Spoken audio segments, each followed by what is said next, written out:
Di sesi ini saya akan membahas isu navigation tools, type of selections, dan selection tools. Navigation tools merupakan suatu tools yang memungkinkan Anda untuk mengontrol sudut pandang Anda terhadap objek. Ya, sebagai contoh di sini, saya tampilkan semua tampilan dulu. Tools navigation tools yang Anda akan dapat adalah di pojok kanan bawah ini. Terdiri dari 8 tools. Tools pertama adalah zoom. Saya tampilkan dulu 4 tampilan.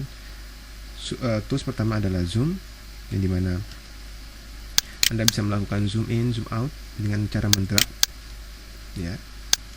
Tools yang kedua adalah zoom all, berarti dia berpengaruh terhadap empat-empatnya. Dan yang sebelahnya adalah zoom extend, yang berfungsi untuk memfitkan sudut pandang Anda di layar. Sebagai contoh, apabila benda Anda ada yang terlalu kecil, ada yang terlalu besar sudut pandangnya, ini kecilan. Nah, dengan menggunakan zoom extend, maka akan lebih cepat dia bekerja, ya, menampilkan semua tampilan objek di layar secara keseluruhan. Nah, apabila saya melakukannya dengan zoom extend all, maka dia berlaku untuk keempat-empatnya. Nah, apabila Anda menekan tombol ini lebih lama dan Anda memilih suatu logo lambang berwarna putih, ini akan berlaku apabila Anda memilih suatu objek dan Anda ingin memfitkan objek tersebut pas di tengah layar, maka cukup dengan klik tools yang berwarna putih ini. Ya, begitu juga untuk yang all-nya. Itu adalah zoom extend. Di bawahnya adalah minimize maximal toggle, berarti Anda bisa bekerja untuk satu point of view layar, atau juga Anda bisa melakukannya dengan menggeser bidang tengah ini, di mana Anda sedangkan ingin bekerja lebih fokus. Ya. Nah, di sebelahnya adalah ini tools yang hanya Anda akan dapat di software 3D. Ya, tools ini dinamakan Arcus Rotate. Kenapa? Karena dia menampilkan bidang lingkaran, yang dimana apabila mouse-nya berada di luar lingkaran, logonya seperti ini, dan berada di dalam lingkaran, maka logonya berbentuk seperti ini. Efek yang ditimbulkan sangat berbeda. Saya bermula dari yang di luar lingkaran.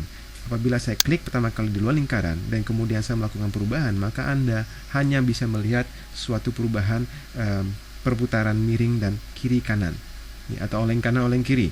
Tapi berbeda apabila Anda melakukan suatu proses berada pertama kali di tengah lingkaran, maka Anda bisa mengkontrol objek tersebut 360 derajat point of view. Ya.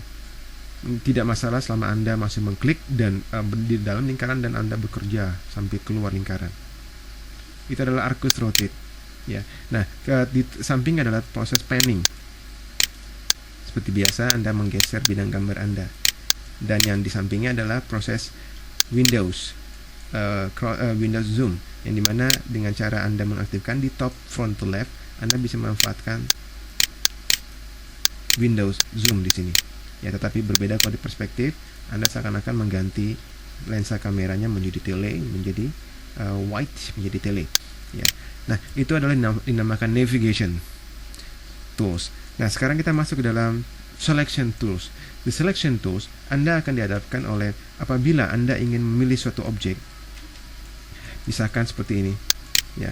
Nah, objek ini Anda ingin melakukan pemilihan dengan melakukan proses Windows seperti ini. Maka apabila saya melakukan proses kurung seperti ini, secara otomatis dua objek ini akan kepilih. Padahal objek tersebut hanya terkena oleh kurungan Windows-nya. Ini dikarenakan dia merupakan suatu pemilihan active crossing. Anda akan bisa melakukan pengaktifkannya di sini. Inilah tanda crossing. Nah, tetapi berbeda apabila saya klik, maka Anda akan sekarang mengaktifkan tanda Windows. Berarti kurungan yang harus Anda pilih harus objek tersebut masuk secara keseluruhan ke dalam kurungan seperti Anda lihat di sini. Hanya objek berwarna hijau saja yang terpilih, yang di akunnya tidak terpilih. Itu adalah tipe selection. Dan juga Anda bisa menseleksi berdasarkan tombol control, tombol di keyboard control sama alt. Fungsinya kontrol adalah apabila saya mengklik satu objek dan kemudian saya ingin mengklik objek yang kedua, secara otomatis objek yang pertama mati. Tetapi selama Anda menekan tombol kontrol di keyboard, masih Anda tekan, kemudian Anda klik, maka secara otomatis Anda memilih penambahan pemilihan. Untuk menguranginya, Anda cukup menekan tombol alt, Anda pilih objek mana yang tidak Anda ingin pilih kembali. Ya.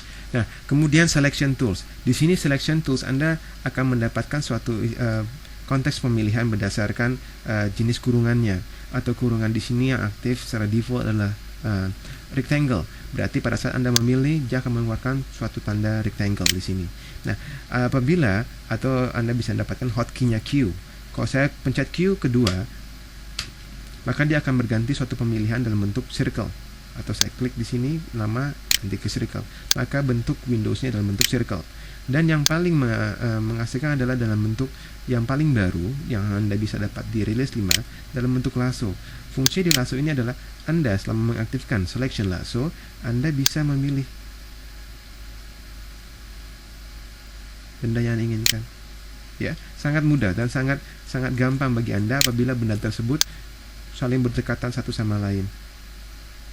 Seperti ini contoh. Ya. Nah, itu adalah selections. Atau juga Anda bisa memilih suatu objek berdasarkan nama dengan cukup Anda mengklik tombol di samping tombol selection ini. Anda bisa memilih mana. Misalkan box 1, saya select.